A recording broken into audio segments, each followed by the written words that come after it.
welcome to TJD Movie Reviews, episode 33. We watched It. I'm Ty. Jake. I'm Drew. And I'm Ben. Special guest. Yeah, another one. So we've each had one now. So, yeah, because, well, would you consider Eric yours? I'm considering Eric yours. Eric was Drew's guest. So Drew's had two guests now? Yeah. I think that's a little unfair. He's my roommate, To be fair, yeah, I live here, so. Right. He's kind of a mandatory guest. Wow. I don't think I had a guest. No. No. I think I was going to have a guest, and then they told me to fuck off or something. I'm like, okay. You don't want Be our guest. Be our guest. Okay. So, Drew, this was your pick. How would you summarize It for someone that has never seen it? It is a 1990. I kind of cheated. It's actually a TV miniseries broken into two parts. Blasphemy. It was aired on TV for 2 nights. It's fairly long. It's 3 hours and 12 minutes altogether. But it's kind of there are a few people that you might know in this movie, but basically it's about 7 kids grow up in the same town of Derry, Maine, where back in I think it's 1958. That sounds right. I think. Well, it would be 27 years later, you said in the book. So what's maybe it's 1953. I would say it's 63. Because that 27 years later. Because they even, in this movie, they adjusted it to be 30 years, so that'd be 1960. Okay, well, nevertheless, a bunch of kids growing up in the 50s or 60s, they all have to deal with this supernatural being that kind of appears in their town and starts eating children, and it's basically their encounter with this being, them growing up with it, them having to deal with it on a constant basis, and then make a pact to come back to the town if it ever comes back and starts killing again. I got a question. Sure. What do you think It is? The way I had described it is, the way I see it, the way Stephen King sees it, as the personification of fear. It preys on fear. Wait, so it is fear, but it feeds off fear? It's... I guess what I'm getting at is, what do you think it represents? Because I'm thinking it has to represent something. I don't know if it represents their fear of being adults. But see, that wouldn't make any sense, because usually it preys on children. But aren't children afraid of growing up sometimes? Well, yeah, but at the same time, he never, that isn't, his whole thing. Plus, if he's feeding on children, why is he fucking with them 30 years later? Well, he wanted them to leave. He wasn't trying to fuck with I them. feel like that was more motivated out of fear. Like, he was afraid because they had the whole thing with him in the first part. Mm-hmm. And he actually didn't want them there. That's he didn't fuck with them until they came back. He says, I am the eater of worlds, I am the eater of children. He does say that. Okay. I was just curious. He's basically more or less a demonic force. A lot of people like to describe him as a demon. I heard a theory that people think he's an alien. I mean, that could very well be too. Yeah, I could see that. But that's the thing I love about Stephen King in general, is a lot of his stuff is very ambiguous and very vague, and it's kind of up to people to kind of make their own decisions based on his stories. Would you say you're his number one fan? No, I like King. I like a lot of the books and works he's done. Long Walk is probably one of my favorite books of all time. Remember Kathy Bates and Mercy? In Misery, I remember her in. Fuck yourself. Foreshadowing. But yeah, do you guys have any pros or cons that immediately jump out at you? Tim Curry is acting fucking circles around everybody else in I this. wholeheartedly agree. Like, he he is so charismatic that everybody else is dog shit It just in comparison. it pales in comparison. That being said, I think some of these people would be dog shit either way. Like, Ponytail Guy's wife is not good. Bill Denbrough's wife. She's bad. Yeah, I call her common. I made a joke that when she was up in the web being catatonic, that was the best acting she had done. She'd had in the entire movie. She was not very great. Nah. Let's talk about the child talent, though. Oh man, all those people that played the young guys, they were pretty rough. Usually I give kids a pass. But they're such a huge part of the movie. Like they carry Yeah. the storyline for a majority. They're half of the movie. Yeah, They're half the movie. That's true. Yeah, some of it was rough. The stuttering kid was rough. Yeah. The stuttering adult was rough. Yeah. Um, The acting wasn't fantastic by No. any means. I think you do have some. You have ones that give okay. Seth Green, I would say, was characters. Yeah. good. Seth Green was good. Well, he enjoyed had him. acted in a Burger King commercial before this. Oh, so- holy shit! That totally prepares you. I didn't think John Ritter was all that bad No. at times. I'd say besides Tim Curry of all the adults, I thought John Ritter probably was the best. I mean, he looks like Chuck Norris. Yeah. For like the whole Pro. movie. Pro John Ritter for looking like Chuck Norris. Walker, Texas Ranger. No, Tim Curry, man, I feel this is one of the things where I know a remake is coming, and I feel bad for the poor soul. We talked about this in the last pod. I feel bad for the poor soul who's trying to redo his spot. Bill Skarsgård. Yeah, I don't. Why would you feel bad for him? He's getting a paycheck. He knew what he was signing on for, so fuck that guy. He's not even gonna come close. Who knows? Maybe he'll blow it out of the water. I mean, I don't think anybody really saw like Heath Ledger's Joker. Yeah, I was just gonna That say was that kinda- actually. But Like, Heath I didn't Ledger see had that coming. acting chops. Yeah, but still. Tim Curry had acting chops. I mean, Yeah, there's Well, a lot who's the guy they picked to be Pennywise? Bill Bill Skarsgård. Skarsgård. Who the fuck is that? Exactly. We talked about that on the pod. We couldn't figure out anything he was in. I don't think he had been in anything.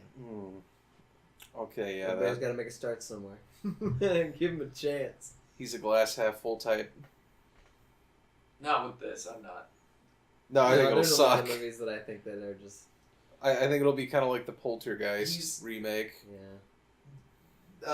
Hemlock Grove, the TV show. Bill Skarsgård is in that show. Never who, saw who it. does he play though? Roman. Oh, Roman. Okay, the Oupir. Yeah. Okay, he knows him apparently. All right, I know him. I mean, he's a creepy kind of guy. Well, he's But I don't- playing but I a don't- creepy clown. But so I don't think he'll be. I don't think he'll. Yeah, do I you don't- see him as a Pennywise? He's like, you got me all turned around now. Yeah, Do you see him as a Pennywise the clown though? that's what I'm saying. Like that. I don't know. Just Tim Curry's deep voice. I couldn't. Could you have seen the We're the Millers kid as Pennywise? Fuck no. No way. That was such an odd pick, though, that I was like curious to see, like, why the fuck did they pick that kid? You heard about that, right? Originally, they were gonna get I the remember blonde-haired it. kid. Yeah. No, I know. Yes. Hey. Speaking of the new film, I hear they're trying out a first part to see if they can do a second part. You were all hyped because they're getting the Stranger Things kid, right? I don't know. I thought that was interesting. I forget who How? he's supposed to play. Either you go all in or you don't. Like, don't be like, oh, we're gonna do half of it. If it doesn't work out, then we just want to do the second half. It's like, no, go all in or don't. Tell that to fucking Legendary Pictures when they made Hellboy. They made 2 Hellboys. You got 2. I want my third Hellboy. Never gonna happen. Give me my fucking Hellboy movie. You're I gonna will- get a I second like Pacific them. Rim before you get a third Hellboy. I want Pacific Rim 2, and then I want my Hellboy 3 movie. Del Toro, make this happen. I mean, what else is Del Toro doing? Not Crimson Peak. Well, as I say, he was supposed to be doing a Resident Evil game for years, and it never came to be.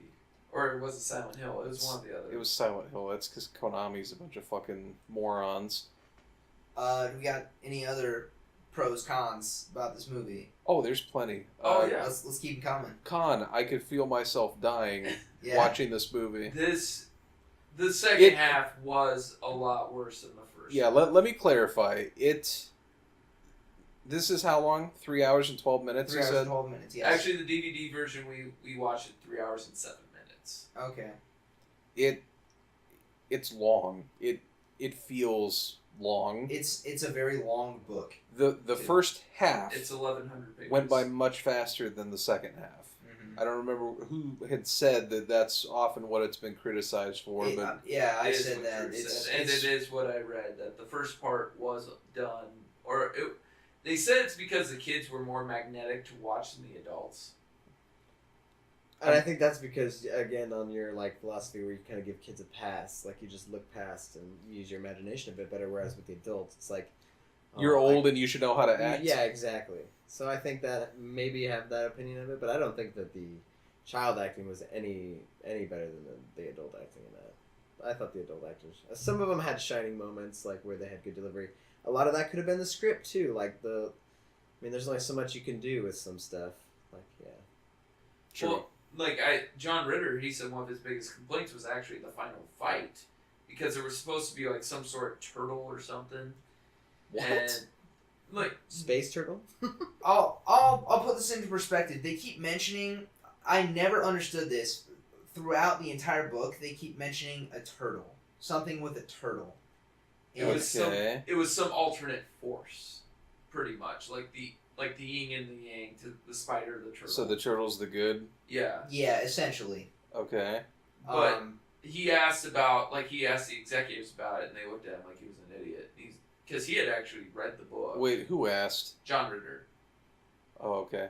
And so he was asking about where's the turtle come in, and they're like, you're an idiot. And he's like, I've read the book. What do you mean? You need the fucking turtle. It's crucial. So because he even said that they enjoyed the cast enjoyed being together. They enjoyed the film, but they were a little disappointed in the second part because there were so many constraints due to budget. Oh, they ran out of money. I can see that. Yeah. I can see that. I mean, yeah, maybe. It shows, but I think in some scenes it definitely shows they had no budget. Man, I hope Tim Curry got a nice fat paycheck for I this. hope he did too. He seriously. He carries this movie on his He back. acted circles around everybody in this movie. And he doesn't even show up in the last 15 minutes of the film. No, yeah, that whole big thing. Yeah, at the end he did. Yeah, once he does his little hologram head, that's that's it. the last you hear of him. He's like, peace, I'm out. Yeah. It's like, I'll take my $1 million and leave. Go fuck with this claymation spider. Yeah. Stop action garbage. Oh man. I'm going to say Special effects. special effects.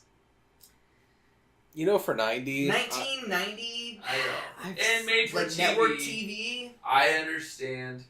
And actually, this movie helped pave the way for others. Didn't they do another Stephen King miniseries called The Rose or something? Rose Red, yeah. Rose Red. I'll give him credit.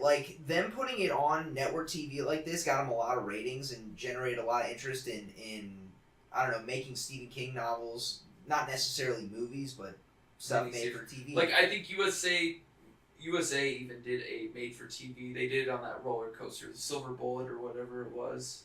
Didn't you have a short story or something like that? It was based off a roller coaster, kind of like Christine, but yeah.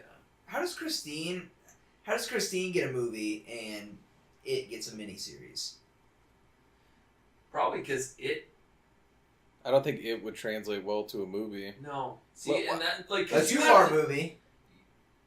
you have to develop 7 different characters though. Yeah. That's true. That's a big. I'll say since That's a pro, though, I would say. Developing the characters. But only it for was pretty good. TV, Yeah, it was Let- pretty good. not for a movie. Yeah, let me rephrase. I think you could do this as a movie, but it would have to be at least a 3-hour long movie. Mhm. I think it was just easier to be like, why don't we break it in half and see what the fuck people think? And I think that's one of the things Because they could have ended it where we stopped for that second half. Where he slit his wrists. Yeah. Yeah. And I don't know. This is kind of a pro and a con, but sometimes Stephen King, some of his stuff just makes no sense to me. Like, you have this whole Pennywise clown thing, Yeah. and spoiler, the actual enemy is a giant spider. The physical manifestation was a spider. Yeah, but what is with the clown? I think the clown is him fucking with them. But how did the spider... Because he has powers. A clown is easier to lure a child in. I think that gets to the whole root of what he wants to do. He wants to eat the world, or whatever, and he wants to eat children. But like what I'm saying is like, he gets the clown. The clown's up on top. Like, he's above the sewers and everything, messing with all that shit. How's the clown attack the kids if the clown is actually the spider? And the spider is like 10 feet. Well, how does he go through the drains? I was gonna say, how do no adults see it? Like, he has powers. There's things about him that can't be explained. I think the spider was always in the sewer, and it was doing all the other fuckery. Like, it was still happening. I don't know about that, because like when he comes out of that tube, and when they're down in the sewers, and they grab his arm, and then it rips off, and it's like underneath, it's like it's like 3 tentacle hand. Yeah. Oh god. I didn't write the fucking book. But this is what I'm saying. It's like I like Stephen King. I respect his writing. He has great books. The Green Mile was amazing. Shawshank is amazing.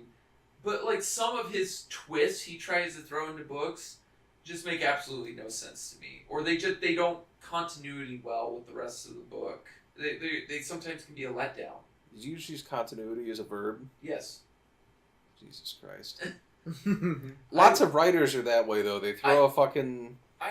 The other thing I'll say in defense of Stephen King is he was a fucking raging alcoholic for a long time. And then he had drug issues. Like, he has shit he wrote that he... Maximum Overdrive, he doesn't even fucking remember making that movie. And it's the only movie he directed. He doesn't even remember it. Oh, Emilio Estevez. Yeah, I don't know. Funny story about that. We had in my high school, senior, college lit class, so it was college credit in high school. We had to write a short story, and the kid literally just wrote the script of Maximum Overdrive. And got an A. No way. Yes. He got an A. Yeah. How? Because it was supposed to be fantasy, and so no one said. Name how many people have actually seen Maximum Overdrive. Our teacher had no clue. The film. I haven't seen it. I'm not proud that I've seen it. He literally just wrote Maximum Overdrive. It's a short story about a shitty town where a bunch of cars and vending machines come to life. Yeah. That's it. That's the Emilio whole thing. Emilio Estevez has saved the day. Yeah, they're avoiding cars and... They're jumping from building to building. Like, a giant semi tries to run through the buildings. If you want to take a hard fucking nap, you turn on Maximum Overdrive. You'll be gone. So, like, if you were trapped in a trunk and... Yeah. Yes. You had nothing better to do. Yeah, than you might watch as well this throw movie. it on. No, you doze off for like 40 minutes and wake up and you'll be like, oh, the Green Goblin's on the hood of that monster truck. Norman Osborn? Yeah, that wasn't it? William Dafoe. Wasn't there... No, not Willem Dafoe. No, there's a semi-truck that has the Green Goblin on the front, I don't think. remember that. Nobody fucking cares. It's been like 15 years since I've seen it. I'm not. I thought I was the only person that had ever seen it, but... No. It's been like 15 years since I've seen it. So, more pros, cons? I have a con. Yeah. I think it is where like 90% of the people that are scared of clowns, air quotes, I feel like it stems from this movie. So that's what happened with this whole like clown phenomenon in Omaha, like around the nation. It's Omaha. Yeah, it's everywhere. I did this movie in celebration of that movement. Really? I wondered if that had something to do with it. I said that last week. Did you not pay attention at all last week? Is Derry, Maine a real place? No, it's not. You would not want to dress as a clown in Derry, Maine. You get your fucking ass beat. Fun fact, Ben Hanscom, after the whole shit goes down in Derry in the first part of the movie, moves to Nebraska. Oh. Which one was Ben? Ben was the fat kid. John Ritter. Oh. Mm-hmm. But they put him in New York for the film. They did. He grew up kind of in Nebraska the rest of his life. Oh, and then he moved to New York. Gotcha. Actually, no. No, he lives in Nebraska. Oh. In the book. And you know why he picked Maine, right? Why Derry, Maine? Because he's obsessed with That's Maine. where everything wasn't he born and raised in Maine? Stephen King? Yeah. I don't know. I have no idea. Because I think he even went to Maine University. I got a weird con. Okay. Wait, quick, before we get off topic, like I was totally on topic, but go ahead. No, the last topic we were on. Who here is scared of clowns? I'm not. I was when I was a kid, for sure. Yes. Why? They freak me out. I'll be real honest. I don't like them. So did you struggle with this? Not really. I mean, there's a lot of cheesy parts. Tim Curry's great, and like that was real sinister, but it was still like, you know, I couldn't connect like with the scare. I don't know. I don't like clowns, and I don't like clowns for a lot of reasons, but like it doesn't have to do because this is the first time I've seen the movie. Mm-hmm. So I didn't have any issue watching it, but I'm also an adult now, and I was a lot more scared of it when I was a kid too. He understands movies aren't real. That usually helps. Yeah. No, when I was probably like 5 or 6, we'd always take trips out to my grandparents' house, and my grandfather was a Shriner clown, so he was real big into clowns. Do you know what a Shriner's clown is? No. It's a clown that dresses up for children's hospitals, like for terminal kids. I've never heard this from you. Yeah, it's a volunteer, like it's a volunteer. I don't know. They're a fraternity. Goodwill. The Shriners are a fraternity. Mm-hmm. Yeah. Interesting. Okay, continue. But he was real big into clowns, and so he had a rumpus room it was like pink. They had a ping pong table and shit in there, my grandparents' place, and it was decked out in like Shriner clown stuff. And I hated going in there because they had this portrait of this creepy ass looking clown, and I was like, I didn't want to ever go in there, even during the day. I didn't want to go in that room. There's a city in Nebraska that, and I don't remember, I was driving to an interview and it was in a small town, and I had to drive through one. On the main street there was a clown museum, and there's literally like a statue of a clown standing there like, come visit, and I was like, that's fucking creepy. I'm not going ever to a clown museum. That would just, like, I'm not scared of clowns, but I don't want to be surrounded by clowns. That would freak me out. Yeah, it's creepy. I agree. I have like on the clowns do nothing for me. Yeah. Never have. So what if a tiny car pulls up outside your house and then like 30 clowns get out of it? I'd be like, that's peculiar. And then they run a train on you. Well, that's a party then. You had me at clown rape. And then they stick one of those little horns up your ass, and so every time you sit down now it goes. No, I do draw a line, Tyrell. Oh, okay. No, I don't know. They never really did it. I had a girlfriend that was absolutely fucking terrified of clowns. Like any clown, like the most innocent clown you could ever see, she would flip the fuck out. Bozo, she hated Bozo the clown in the morning. I don't know if she knew who it was, but or Krusty. Yeah, she probably would have freaked out. I don't think she ever saw The Simpsons, actually. Why were you dating this girl? I was going to say, I obviously wasn't doing my job well, but we all know needless to say, it didn't work out. But I did have a little fun with that. You stallion. Prove it! Story time? Let me clarify. I did have a little fun with her fear of clowns. Oh, okay. Jesus Christ. That took a weird turn. Yeah. We all got real quiet. It was the worst thing ever for a podcast. Dead air. That didn't come out right. No, but how do you have fun with this? I want to hear this. Well, like she'd come over and we'd, do stuff and she'd fall asleep and I'd like channel surf and find something with a clown and be like, oh my God, like wake her up, and then she doesn't talk to you for a couple days. And you're like, hey, vacation.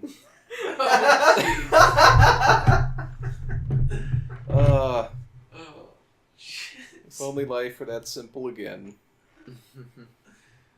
Oh. All right, pros, cons. Oh, the con I was about to talk about. This is like the third or fourth movie in a row where we've had weird sex shit going on. The chick in this movie, Annette O'Toole, the kids run a train on in the book, which I found that I did find it online. All the like weird like she's.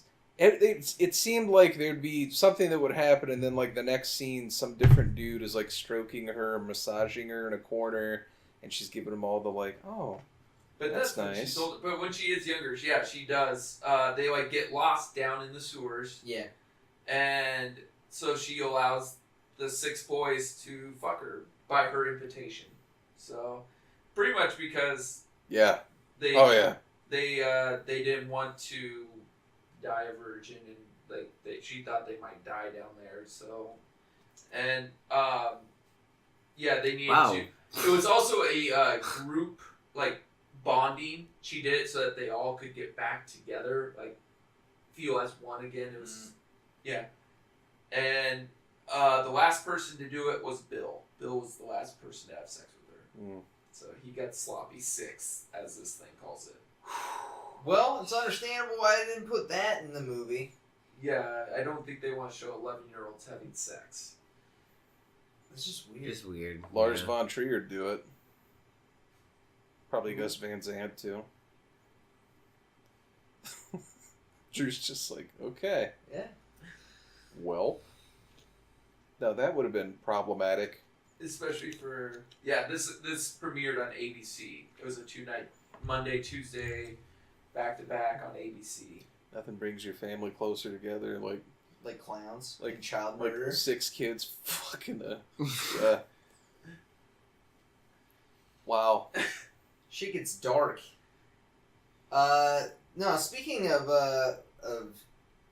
Stephen King movies, are there any ones in particular that come to mind that you like? Shawshank. Yeah. Yeah, it's a great movie. That's my favorite movie of all time. I wouldn't say it's my favorite of all time, but I really love it. I remember it'd be like every day during the summer, turn on TV, on TNT, Shawshank Redemption. Like, is this like a marathon? Do they show it every day, like by contract? Stephen King owned part of TNT, and it has to be on there. In a perfect world.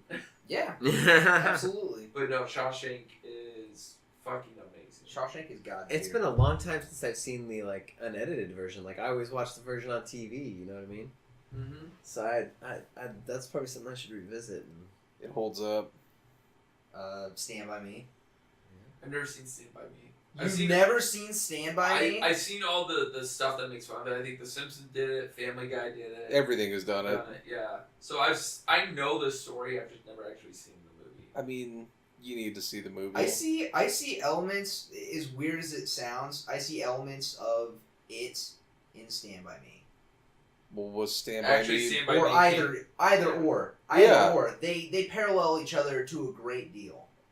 Yeah, that's probably Stephen King. Like, that's just a thing that he does a lot. Mm-hmm. Prison, he seems to do a lot. Well, yeah, because you got the Green Mile. Both of those stories feature a lot of character development. And that's what I was going to say earlier, is that's where I thought it shined, was character development. Yeah, I felt like I got the gist of everybody.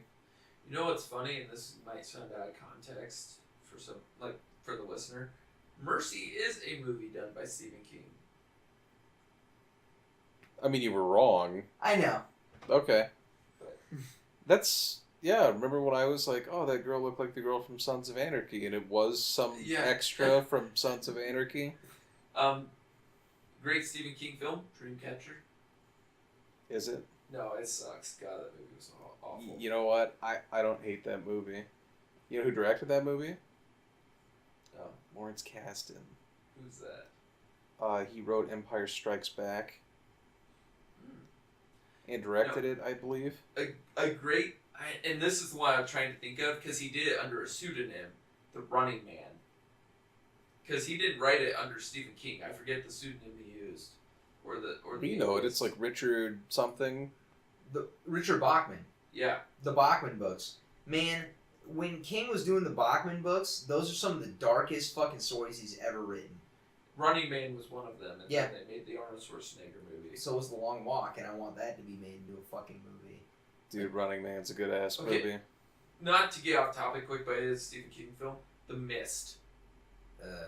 Have you seen it? I have seen it. I've seen it. You didn't like it. Nah, not really.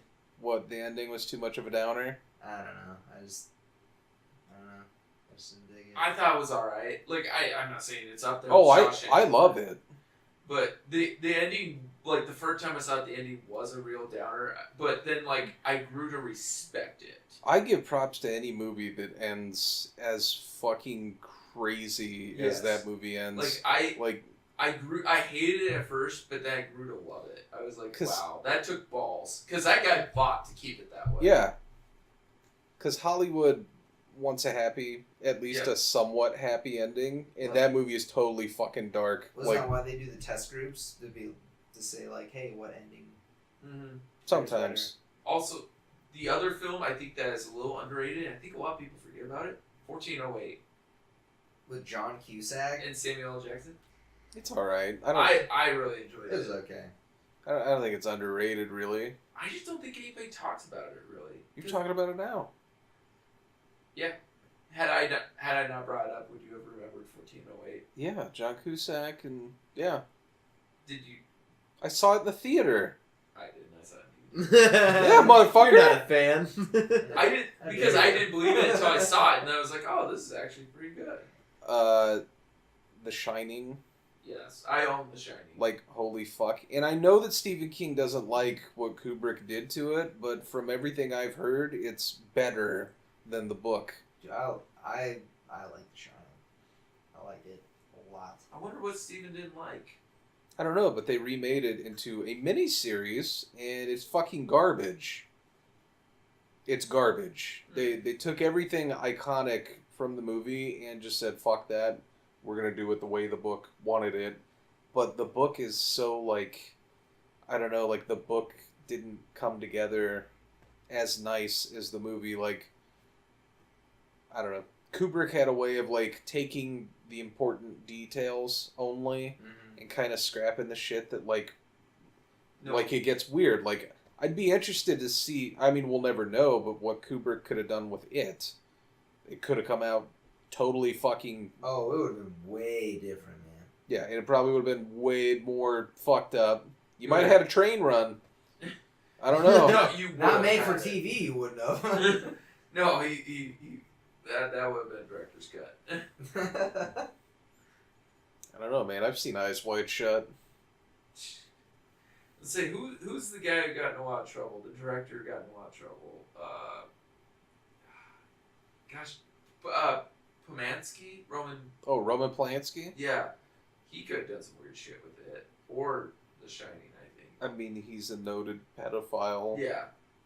Who fled the country because of fucking with an underage... He stayed outside the country because of it.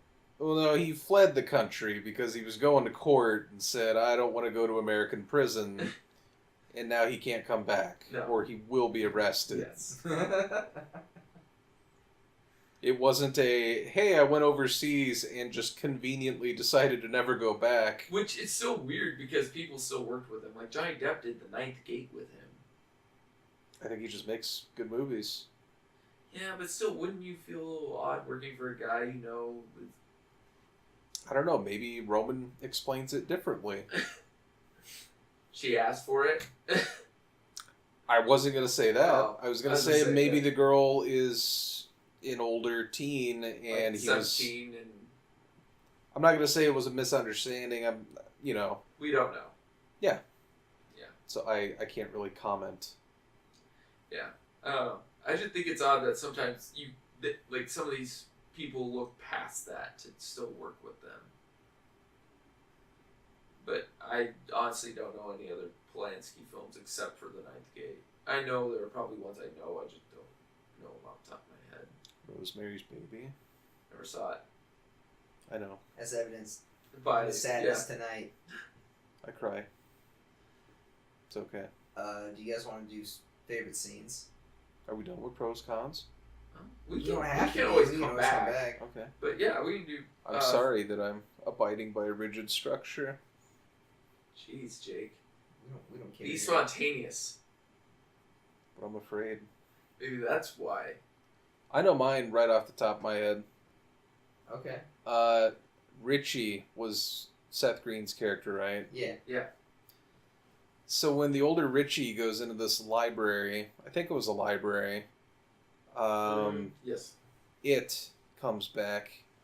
He kind of, well, before it shows up again, he looks at like this librarian girl, and you hear Tim Curry start going, "Oh, I think she's a little young for you, Richie." And these balloons come down, and it pops right in front of his face and just splatters blood all over him.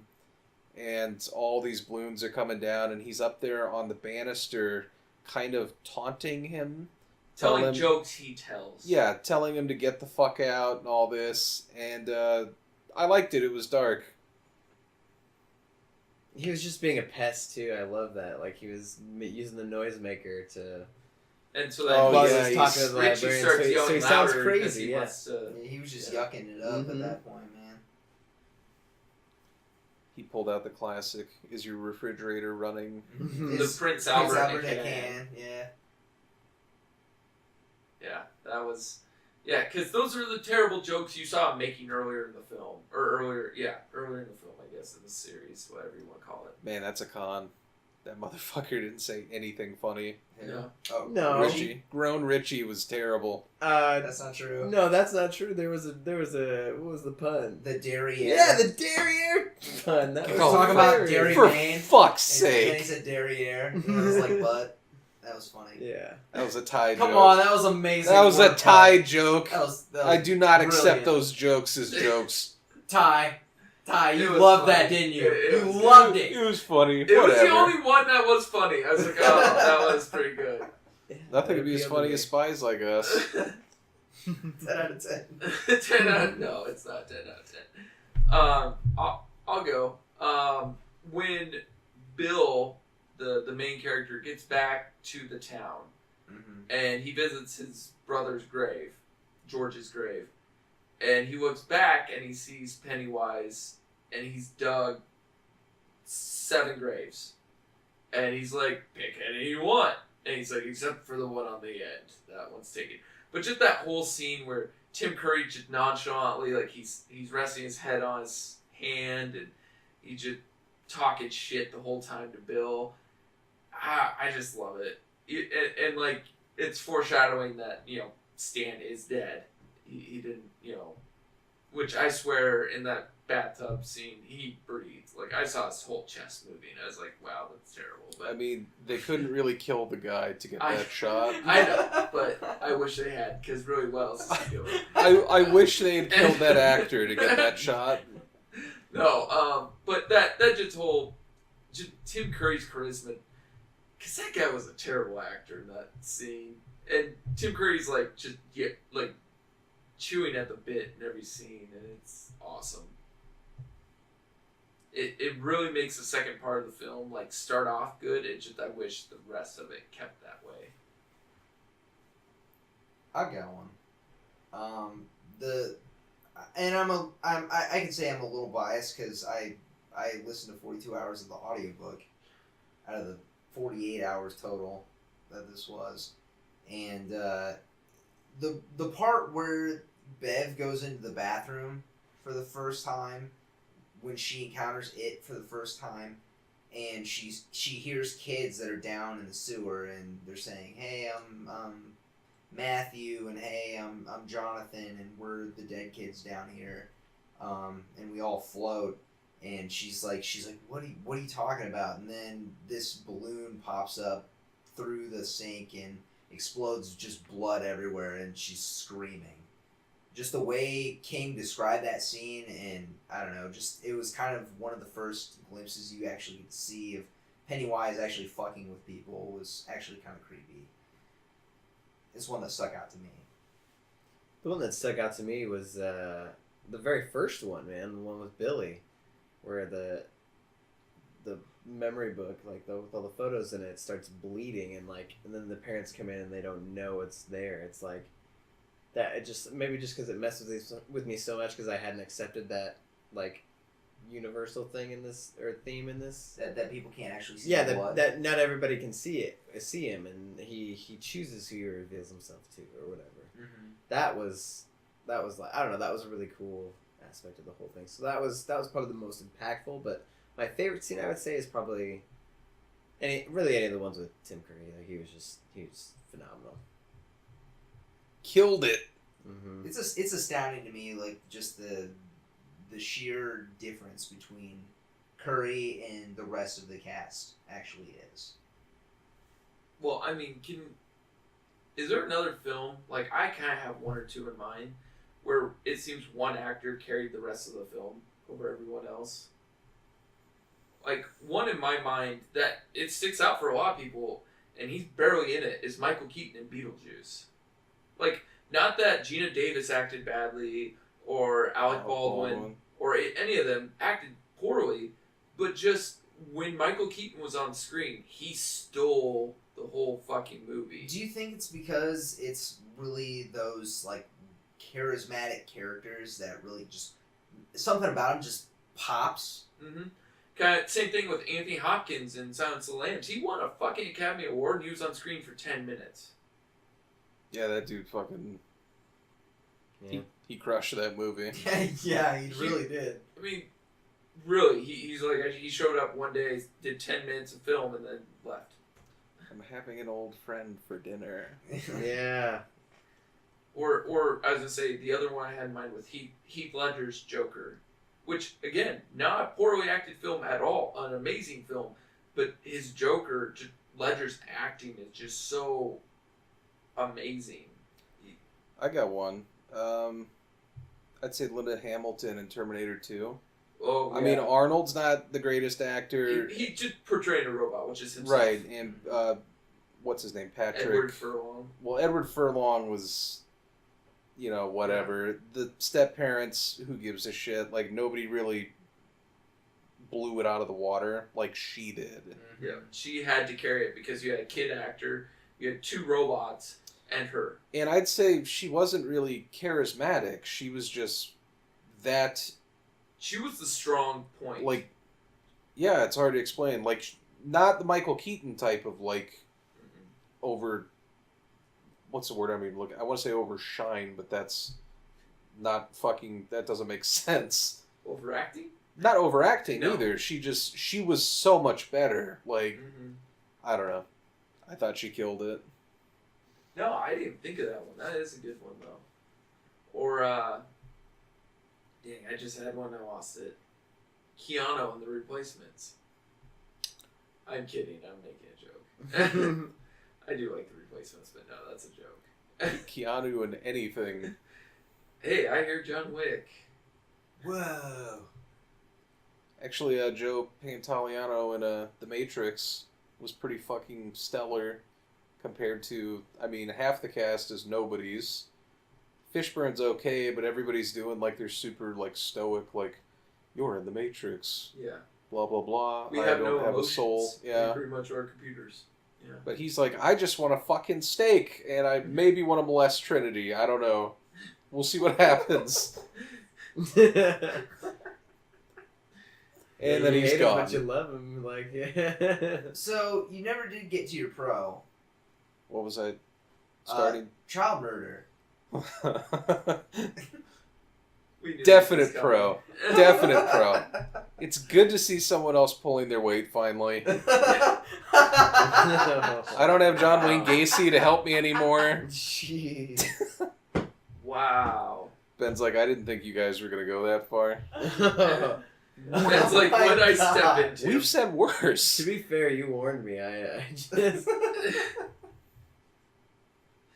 It's not an act, listeners. Jeez. They're down in the well. I mean, Jake's giving it 11 out of 10 because of it. Oh yeah, I was hard the whole time.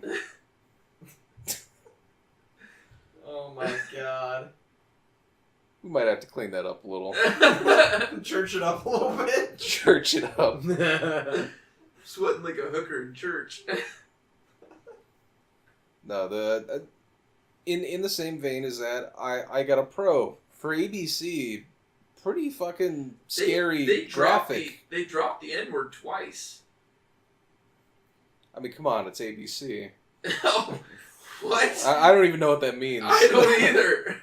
Speaking of that, the kid who played Henry Bowers, the guy who's dropping all these slurs, hated doing that. Yeah. And had to apologize to the guy playing Mike Hanlon like several times. Because he felt so bad. He felt so bad saying it. Camera work. Because you saw a shadow. Several shadows. A fucking shadow in a tunnel at the end of the movie. I saw it elsewhere too. It Where? was easier to tell. The fucking graveyard. When they kept doing the zoom in shots, you kept seeing.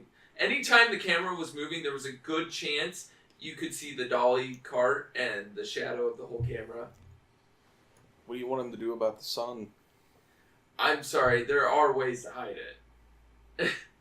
I mean, if you're doing a made-for-TV Stephen King movie, maybe you don't give a shit about the slight camera in a shadow. It just was funny to me, because usually I never notice it. Like, people will, like, I'll see on IMDb, they're like, oh, there's a goof here because you can see the camera shadow, and I never actually noticed them, but this one, they were so easy to tell, it kind of made me laugh.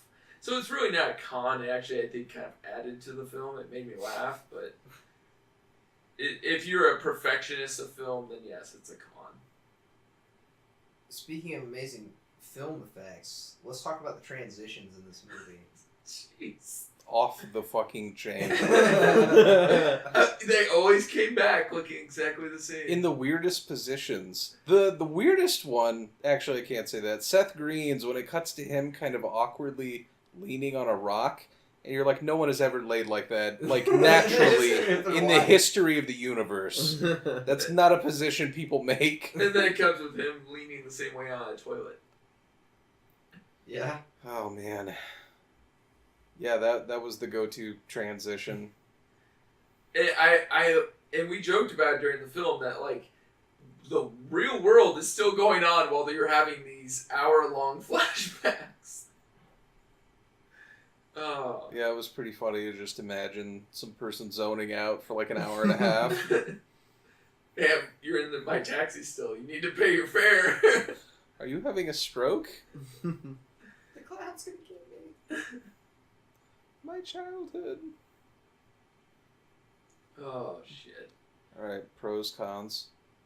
I'm just going to give a quick thing. How well the film did on opening, when it premiered. So, it premiered on ABC on November 18th and through the 20th. The ratings, where did I have it? Right there. November 18th and November 20th. Part 1 was the 5th highest rated program on Sunday nights with an 18.5 and watched in 17.5 million households. And then Part 2 was the second highest on a Tuesday night with a 20.6, watched by 19.2 million households. So actually it was watched quite a bit.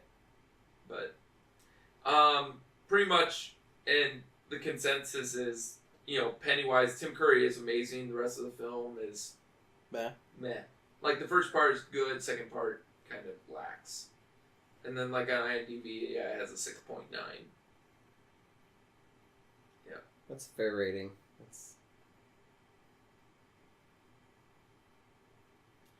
Yeah.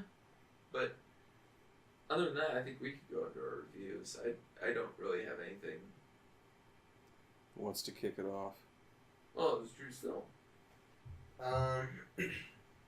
I remember seeing this like a long time ago when I was probably about 8 o'clock. 8 o'clock. It was 8 o'clock. You 8 o'clock? You motherfucker! You made me drink 3 fucking shots, and I also had a beer.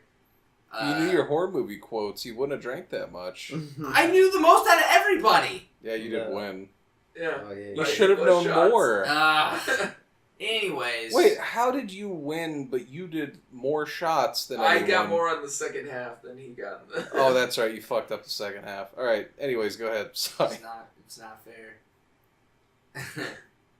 Anyways, I saw this film for the first time when I was probably about 8 years old, and then I had an irrational fear of clowns, like I had mentioned previously. I don't know. It was kind of creepy when I grew up, and I've always enjoyed Stephen King's writing, I guess you could say. In terms of this translating to the book, I'd say they got a lot of things correct, which I enjoyed. You don't really have a lot of acting talent here, nor is a lot of the shots aren't very strong either. But the story that Stephen King portrays is a great one and at length. That's why I think the book is 1,100 pages. The movie's 3 hours and 12 minutes long. I mean, yeah, it's long, but it's descriptive and it's vivid. Like when I was listening to it and watching it on screen, like it was kind of cool to see, Derry Maine actually come to life and Pennywise kind of terrorize everybody. It's way darker in the books than it is portrayed for TV, obviously. I'd really say that John Ritter's one of the few things other than Tim Curry, which Tim Curry was obviously the strong point of this film. But in terms of being entertained, I've always kind of been creeped out since I was a kid, and that being said, I'd probably give it a 7. I'll go. I had seen pieces of this. I never saw the whole thing because, well, it was 3 hours, and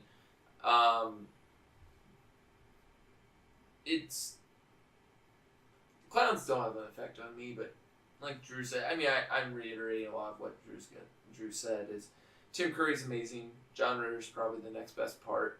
Kid actors are okay.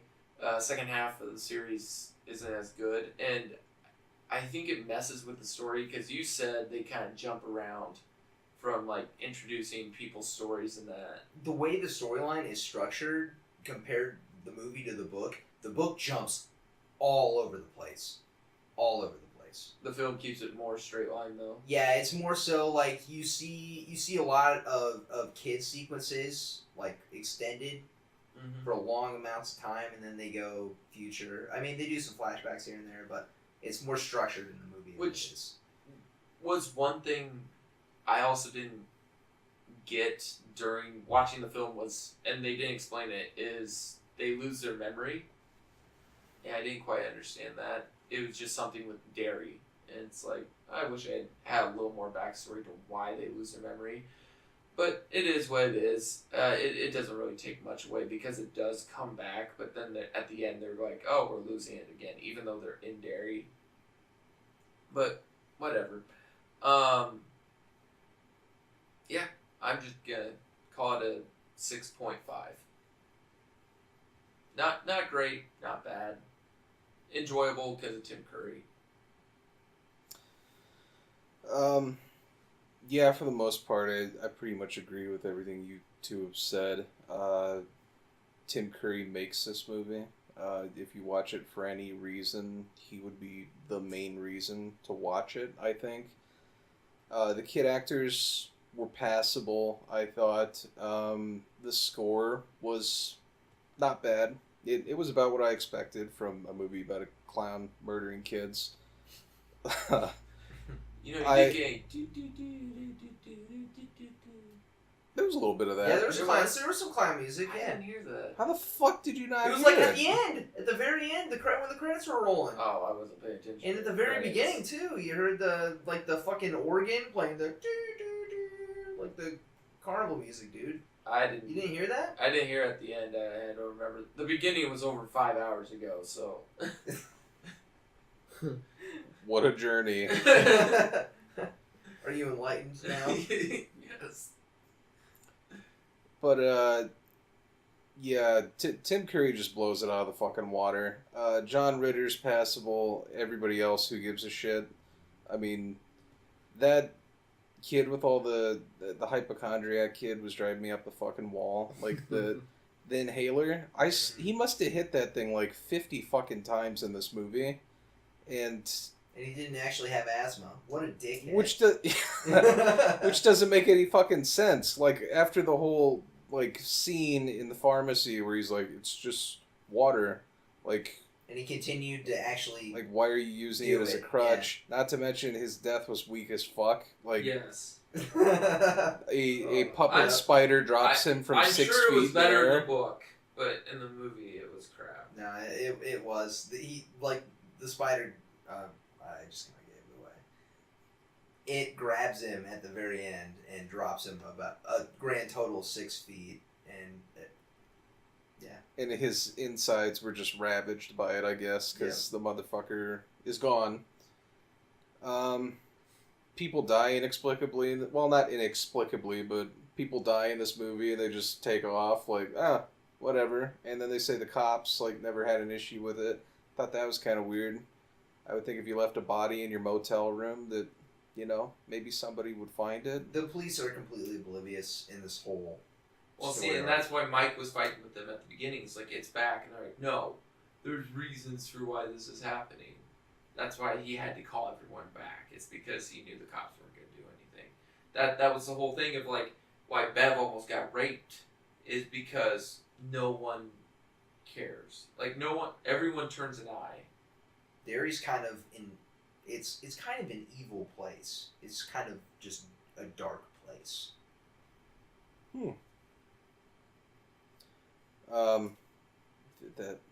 That's the second time the train is like I had it the first. You can't run that train anymore. No. Which quickly, while you're trying to recover your train, while you're looking for the train, let me fuck your train up some more. Well, it deals with running the train. I remembered it.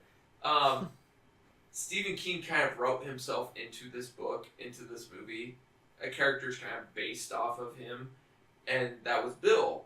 And so I find it a little odd that Bill is the last one to run the train on the girl when they're younger. So pretty much Stephen King was saying he wanted to be part of a train running, I guess. Why is it odd that he's the last one? I don't know. It's odd, period. Yeah, I was to say it's odd that he did it, period, yes. What the fuck did you just say? Alright. That was fucking weird what you just did. Have fun editing this, by the way. Like, I can't believe you would interrupt me to say, you know, it's weird that Stephen King wanted to be the last one to do it. It's weird that he wanted to do it, Ty. Why does it matter what position you're in? If it was first, you'd be like, you know what, I kind of understand where he's coming from. Well, if he was first, maybe you didn't know that they were all going to go through with it. It's still 6 12-year-olds fucking a girl in a sewer. That's not normal. No, it's not. Okay. But I'm saying the first one, you've been like, well, no one else is doing it. Okay, so. But if he's the last one, he's like, yeah, I let those other 5 go, and now it's my turn. Disclaimer alert, this is not the movie. I give it a 7 out of 10. 7 out of 10. You scored it much higher than I anticipated you would. I have no words. It's late. I'm tired. Give me a break. I'm arguing a point. I don't even believe it. But why are you arguing it now? I don't This is why I'm like, let's not jump to reviews until we've already fucking hashed this shit out. You're like, you know what's weird? I didn't think of it until we were in reviews. It's really weird that Stephen King wanted to be the last one to go. That's not... Go right on ahead, sir. I'm done. I give it a 7. I don't have to fucking explain myself. I tried. I can't. I was entertained. I think everybody watches this movie for the same reason. In my opinion, it's a classic. Like, everybody has that irrational fear, or all the people that have the irrational fear of clowns. I feel like a lot of it stems from this movie. So everybody goes back and watches it. I'm not saying it was terrible, because it was entertaining. I enjoyed it. I liked a lot of the scenes where they were terrorizing the kids, like when what's her name's in the bathroom, and your favorite scene, I think it was, with the balloon that popped. Like that was crazy. I don't know, just the original ideas were there. It was good. It was maybe just a little bit of execution for TV. That was the problem. That being said, story I give 7.5, just from all the stuff that Drew has been talking about with the books. Like, I'm glad you read or listened to the audiobook at least. That definitely was nice little tidbits of information that you had. So that was a plus. But cinematic wise, 5. Like it was very obvious. Like once you said that it was having issues with the budget at the end, like that totally came through. Like cinematography errors where like when you didn't enjoy the shadows in the cameras, they probably just couldn't afford to shoot that again. They probably just didn't have time. So it was good. I would watch it again. Not next year, maybe another year, but we're gonna give it a few. Like overall, like what would you give it? Overall, 6.5. 6.5. All right, Ty, your pick is up next. Yeah, and I got a couple in mind, but I haven't decided. Maybe I'll decide by who wins the World Series, which film I do. Or if I really feel like it, we'll watch Rocky Horror Picture Show. In honor of Tim Curry. In honor of Tim Curry. And to get that awful taste of that Rocky Horror. Why the hell did you watch that? I didn't watch it. I read reviews, and not all of them were very shiny for it. Actually, most of them were pretty crappy. Do you want to say what you're talking about? Oh, no one knows what you're talking about. Well, Jake interrupted me. I was gonna say the whole title. Oh, because I'm just an interrupting motherfucker. The Rocky Horror Let's Do the Time Warp Again, a made-for-TV reimagining of the Rocky Horror Picture Show on Fox that premiered like a week or two ago. And yeah, they redid some of the songs. They took a lot of the sexiness out of it, like the Touch It, Touch It, Touch Me song or whatever. Here they had to totally like revamp that because, well, obviously you can't have a girl in what Susan Sarandon was walking around in telling people to touch her. Best part of the movie. I don't think it was the best part, but it was a really good part. I don't know, but yeah, so either that or it's going to be Major League if I decide because the Indians win, or Rookie of the Year if the Cubs win. And if it's not settled, then I guess it just defaults. Daniel Stern is God tier in that movie. I bet. Yeah. Did you guys ever imagine a day you would see the Cubs win the World Series? I have never cared. I mean, it's been 108 years. Have you been waiting with bated breath? I just actually never thought it happened. I thought it'd be like Tampa Bay actually winning a Super Bowl, and then I saw that and I was like, how did Tampa Bay win a Super Bowl? Now it's like the Jaguars winning the Super Bowl. Or the Lions. What's the sports podcast? I mean, on a long enough timeline, it's bound to happen, right? Yeah. But still, one of the things you always think that's never going to happen. In your lifetime? Yeah. Yeah. Did you ever think you'd see the Arizona Cardinals in the Super Bowl? I never wanted to. Or the 49ers. Or the Rams. Well, they're in your division now. You were in the West, in the AFC for the longest time. Fuck them. All right. We're getting way off topic. Yeah. Anyways, I think that'll do it for this week. Thank you to Ben for jumping in on this one. Thanks for having me. It was fun. Yeah. Thanks for hanging out. But like, subscribe, share, Tell your friends. tell your friends, tell your parents. Tell your dog. Yeah, dogcasts. Anyways, I don't know. I'm tired. And I totally blanked. It's 12 o'clock on a Friday. I know. I think that's getting to me. Like, subscribe, Check us on Libsyn, iTunes, Facebook. YouTube. Tell your friends.